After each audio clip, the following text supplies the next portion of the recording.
Welcome back to College Conversations. I'm Dr. Fedor, and I help you navigate college. For more detailed help on navigating college, please check out my course, College 101, How College Works on Udemy. I have many students ask me questions about occupational therapy as a career. So today I have Professor Jean McCaffery, Professor of Occupational Therapy. Hi there. Thanks for having me on. Really appreciate it. Great to have you. So my first question is, what does an occupational therapist do? Yeah, it's a great question. Sometimes when people hear the word occupational therapy, they think it's only specific to work. The occupation is all those things that are really important to you that you do in your life. As far as the kinds of people that we work with people of all ages. So if you were a newborn baby and you were working on discovering how to move in your environment, how to interact with your environment, looking at developmental milestones, OTs do that. If you are more in school aged, your job or your occupation has to do a lot with learning how to be a student, learning how to interact in the community, those kinds of things. So there's a lot of OTs that work in school systems. The other piece about occupational therapy is we look at the whole person, including physical characteristics and cognitive, so how your brain works and how that helps you to interact and be in your environment. And also we look at mental health. So there are some OTs that would specialize in more one area than another, but all OTs think about the whole person and all that it takes for you to function. Jean, thank you for clearing that up, because I used to think that occupational therapist was only therapy in your actual workplace, like therapy for the workplace. And it's so much more than that. Tell us, what degrees and training do students need to become an occupational therapist? So as far as to become an occupational therapist, there's actually two sort of categories. There is an occupational therapy assistant. So that's somebody who could work under the supervision of an occupational therapist. And that is either an associate's degree or a bachelor's degree. So you could go and work in the community.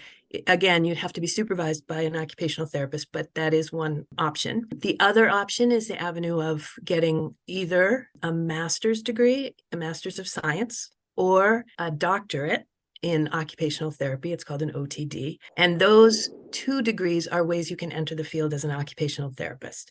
So, and then there's some licensure requirements state by state. The other piece of it, as far as the education goes, is one, it requires that you take a national, whether you're an assistant, so an occupational therapy assistant, or an occupational therapist, after you finish your education, so you're in classroom stuff, there's two other hoops you have to jump through before you can actually be in practice.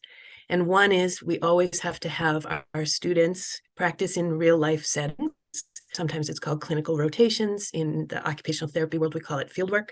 So there's an intensive fieldwork experience so that our students don't just learn how to be occupational therapy assistants or occupational therapists in the classroom, but they actually practice it under the supervision of somebody who's a licensed clinician. Then the final step, once you've cleared the hurdle of the clinical rotations or the fieldwork experiences, the final step is you have to take a national board exam. So every OT or OT assistant in practice has to be certified by a national board. That makes a lot of sense. Now, do occupational therapists prescribe medicine? No, so we wouldn't prescribe medicine.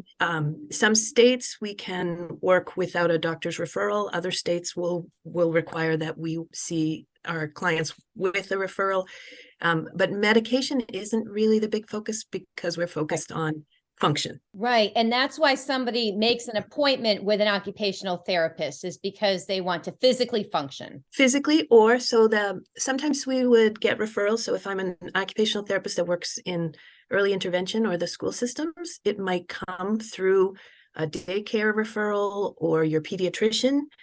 If I'm working in a hospital based with adults, then again, it would be referred by the overseeing physicians to say occupational therapy, a lot of times in physical rehab settings. So if you've been to a hospital or you've had family members, especially adult or older adult family members, they would get referred to a rehab team, like an occupational therapist, a physical therapist, and a speech and language pathologist to address all of the different areas. One of the biggest differences is a lot of people know and understand the term physical therapy. Right. There's a lot of similarities in our background in education, because we do look at the physical components of what it takes to exist in your life. Right. And we also look at your mental health and wellness and your coping skills. We look at how your ability to keep yourself organized or stay on track and remember what, like even sometimes it's if you're an older adult that's managing medications and having to take a whole bunch, Right. OTs might work with you to make sure that you're taking what you're supposed to, when you're supposed to, and find strategies for that. So it's physical, cognitive, and mental wellness as far as the OT goes. And sometimes depending upon what your needs are, the focus might be on more one than the other. Thank you for clearing that up, Professor McCaffery. That's such important information. Please remember to hit subscribe and like and share this video with other students who might find it helpful. And remember to keep learning.